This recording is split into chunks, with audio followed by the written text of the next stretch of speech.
Transgender MMA fighter has said she wants a license to fight in California. A biological male has just become the first transgender person to win a world title in cycling. First transgender weightlifter winning her maiden international event as a woman. A biological male winning a gold medal in a women's event now seems a matter of when, not if.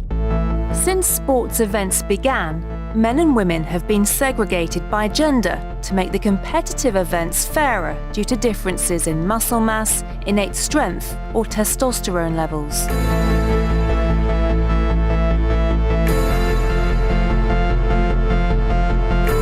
But nowadays, these physical differences no longer seem to be a determining factor. Since the passage of Title IX in 1972, we've made great strides in women's sports.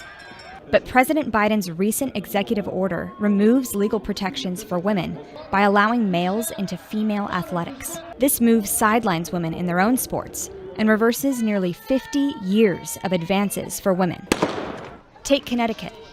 2 high school males have taken 15 state titles that were previously held by 9 different girls. Not only is this happening in high school, but also at the NCAA level. In my freshman year, the night before a big race, my parents told me that a biological male who identifies as a girl would be competing in my race the next day. On the bus heading to the event, our coach also gave me the news. I didn't have much time before the race to process what this might mean, but I had plenty of time to process it afterward. And for the next few years of my high school career, as I watched again and again, first 1, then 2, biological males dominate girls' track events in our state. It started from what might have seemed like a fair idea. The Connecticut Athletic Association decided that males who believe they are girls can compete against girls. But beliefs don't change biology, and the result has been anything but fair. Since 2017, the 2 biological male runners who have competed in girls' high school track in Connecticut have won 15 women's track championship titles. Titles that were held by 9 different girls in 2016. 4 of those state championship titles should have been mine. They've also shattered girls' track records. Those 2 biological males now hold 17 all-time individual women's meet records in Connecticut. As a result, the rest of us have lost over 85 opportunities to qualify for higher levels of competition, losing scholarship opportunities, titles, and wider recognition. I remember the 55-meter indoor track competition in the 2019 state championship. I finished in 7.23 seconds. That was the top time among biological girls, but 3rd overall. The male who finished 2nd in the race clocked in at 7.01 seconds. The new women's state champion, also a male, broke the all-time record for the event, finishing in 6.95 seconds, a time that would have earned that same runner 140th place in the men's 55-meter dash that year. It's hard to explain the feeling that no matter how talented you are, no matter how hard you train, how much you practice, how much you want to win, you've already lost before the competition even begins. Studies have shown that male athletes consistently achieve results 10 to 20% higher than comparably fit and trained women across almost all athletic events. Even when males suppress testosterone, some of men's physical advantages never go away, like greater lung capacity, larger skeletal size, and greater bone density. In 1972, Congress passed Title IX, a civil rights law that was designed, in part, to stop discrimination against girls and women and to provide them with equal athletic opportunities. But now, in the name of progress, Connecticut and other states are undoing all of that. For the first time in nearly 50 years, they are tilting the playing field against women. That's not progress, and that's not fairness. It's discrimination. On the way to a track meet in New York City, Alana and I were talking about what her strategy was going to be for the day, and she looked at me and said, "Mom, it really doesn't matter because I'm running against the boys today. I won't win." As a parent, it's like a punch in the stomach to know that she had worked really hard to get where she was, and because she had to compete against boys, that opportunity to win was being taken away from her.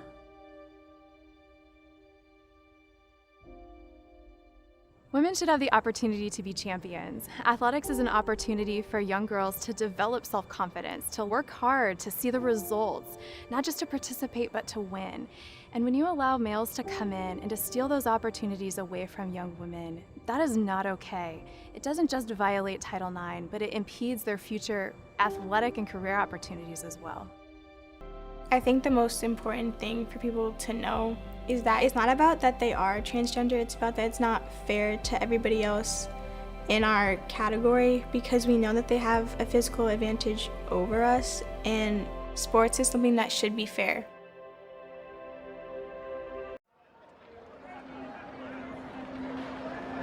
Here's your lineup. Girls, 100-meter final, lane one. The first race that I competed against a transgender athlete was during my freshman year. And once the gun went off, the two transgender athletes took off flying and left all of us girls in the dust. I knew right then and there that some girls would be missing out on great opportunities to succeed, and that women could be completely eradicated from their own sports. I've lost opportunities to compete at world-class tracks. I've lost opportunities to compete in front of college coaches and gain attention, and I've lost opportunities to win titles. I know that I'm not the only girl who has missed out on opportunities. There are countless other girls who have lost meets and titles, and their drive to compete as hard as they can because they know that they will never be good enough to compete against these athletes. Women have fought hard for many years to have an opportunity and have a voice in sports, and it's highly upsetting to realize that no matter what you do and how hard you train, that you will never be good enough. I'm just trying to bring back fairness to my sport and trying to make sure that young girls won't be in the same situation that I have been, feel the same pain that I have felt.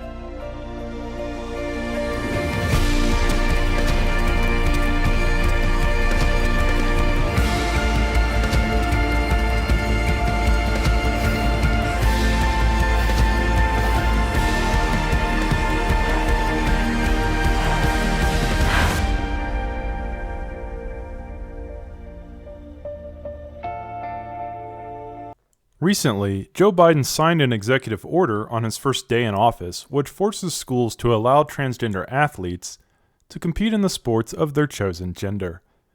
This decision was met with a storm of controversy, both politically and within social media. The trans athlete debate is a contentious one, in which there are two extremely polarized sides, giving their own arguments and opinions about whether or not trans women should be allowed to compete with biological females. A Canadian transgender athlete is facing a backlash after winning the Cycling World Championship. Rachel McKinnon, who was born male, She says the reaction online was overwhelming. A lot of support, but good goddess, the amount of backlash was a new level for me. I estimated it was about 3,000 to 1 negative and generally very hateful comments to positive ones. McKinnon is a fiercely outspoken transgender activist and academic. These fears that trans women are a threat to women's sport are irrational fears of trans women, which is the dictionary definition of transphobia, and we need to call it what it is. Well, let's talk now to Olympic swimmer and silver medalist Sharon Davis, who is backing the Fair Play for Women campaign and joins me now. You have been called by the transgender cyclist Rachel McKinnon a transphobe and somebody who shares hate speech. What do you say to that? Well, I can't stop her saying whatever she wants to say. At the end of the day, I'm still going to stick to my point of view, is that unfortunately, if you're a transgender woman, you would have spent a fair bit of your life and puberty as a man or as a boy, and you would have the male benefits that would give you, and that makes it an unfair playing field for other women. So I think this is just about sport. I don't think we need to get personal. I'm certainly not a transphobic, but if she wants to say that, as I say, I can't stop her. But I'm here to try and fight for the rights of women, that want to have a level playing field. So what is the trans activist argument attempting to address the fact that biological males will always have an innate advantage over biological females, even controlling for testosterone levels? It's a simple rhetorical tactic which famous author and philosophy professor at Oxford, Stephen Law, calls going nuclear. Essentially, going nuclear is when a person attempts to win a debate by arguing that whatever standards we have for truth, or in this case fairness, should be discarded. He gives an example in this article. Suppose Mike, or in this case the trans activist, is involved in a debate about the truth of his own particular New Age belief system. Things are not going well for him. Mike's arguments are being picked apart, and worse still, his opponents have come up with several devastating objections that he can't deal with. How might Mike get himself out of this bind? One possibility is to adopt a strategy I call going nuclear. Going nuclear is an attempt to unleash an argument that lays waste to every position, bringing them all down to the same level of reasonableness. Mike might try to force a draw by detonating a philosophical argument that achieves what during the Cold War was called mutually assured destruction, in which both sides in the conflict are annihilated. The way a trans activist will go about this is by insisting that there is no such thing as a level playing field, or fairness, in sports, and that, therefore, there's no reason to be concerned about the advantage that trans athletes have at all. There is something of a myth of fairness in sport. Sport has never been fair. You bought into that myth, so have a lot of other people. But let's face it, if I wanted to be a jockey, I couldn't be. Nature endows her gifts unevenly in society. I couldn't be a jockey. I couldn't be a basketball player. You might make the cut in basketball. You're what, 6'1", something like that. So you might just about make it, but you'd still be a small guy on the NBA circuit. We just have to come to terms with the fact that sport is unequal. So what about this then? What about, as Martina Navratilova put in her point, you take this to the worst extreme, right? Which is that we know lots of cheating happens in sport for commercial gain. It is not beyond the realms of fantasy that a low-ranking male tennis player... Well, let me finish. I know what you're going to say. Well, let me finish what I'm going to say. Which has happened. The top 1,500 male players in the world would beat Serena Williams, the greatest tennis player of all time, right? So what happens if one of them decides for purely financial gain to put his hand up, say, I identify as a woman, I'll have a testosterone treatment. He doesn't even need to do that? Right, I'll compete against the women, I'll win tens of millions of prize money, I'll be a champion at everything, and I will effectively destroy women's tennis, right, by doing this, and then go back to being a man in 3 years' time when my career's over. What's to stop them doing that? Well, nothing theoretically. How can that be fair? I think it is unfair. And I think in fairness, that's why we have gender-segregated sports. So if you have someone who is biologically male, transitioning, and running against girls, there is a physical advantage. There's a testosterone advantage. And in this case, these two students, transgendered girls, they're winning first and second in races that knocks out other girls who were also competing that don't get to go to state, that may not have access to sports scholarships. So I think when we're talking about contests of physicality, athleticism, that there are real gender differences, biological gender differences that advantage males over females in certain contexts. Another example, would you put Michael Phelps in the pool swimming against Katie Ledecky? No, you wouldn't. You would know that there is a biological advantage there that I think is pretty obvious. Katie Ledecky. I think there's a myth of an even playing field. I really respectfully disagree. You know, there are all kinds of reasons that people have advantages. Somebody's parents can give them year-round training. Somebody else is really, really tall and someone's really, really short. I mean, there's no such thing as a level playing field. You are the gender you identify with. You're not going to be able to get rid of the male puberty that they've gone through, the fact that they have male biology. So even by reducing testosterone for 1 year, it's still not going to level the playing field.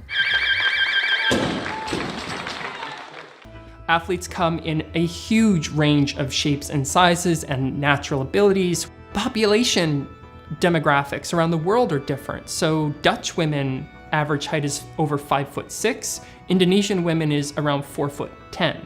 So sport is never level, if by which we mean no one has a competitive advantage over each other, because that's the point of sport. But now we have to ask, what is fairness in sport? This is a big topic. In fact, I'm teaching an entire course on just this question. Some people think that fairness in sport is what we would refer to as a level playing field. That is, every athlete has an equal opportunity to succeed. But this isn't how sport works. Sport is all about not having a level playing field. We train harder than our competitors. We try to be more intelligent, have better skills, have better tactics, better coaching, better nutrition, better recovery than our competitors. Sport is all about unleveling the playing field. So a level playing field can't be what we mean by fairness in sport. So let me get this straight, if I'm understanding the argument correctly. Since individual athletes do everything they can to give themselves an advantage, and therefore tilt the odds in their favor, sports themselves should not attempt to have a level playing field because individual athletes are trying their best to win?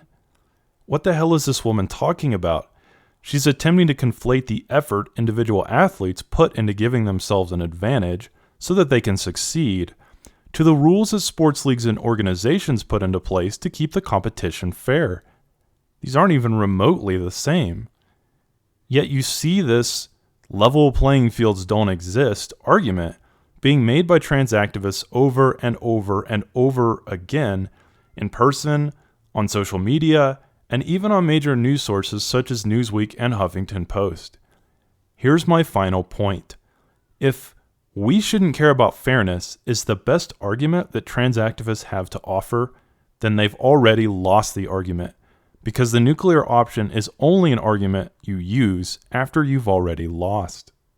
In the middle of all this legal mess, Zuby, a UK-based rapper, basically identified as a female and broke British women's weightlifting records. Saying, look, I'm not a professional power lifter, but even I myself, I can stroll into the gym on any given day and I can break the British women's bench press record. I can break the British women's deadlift record.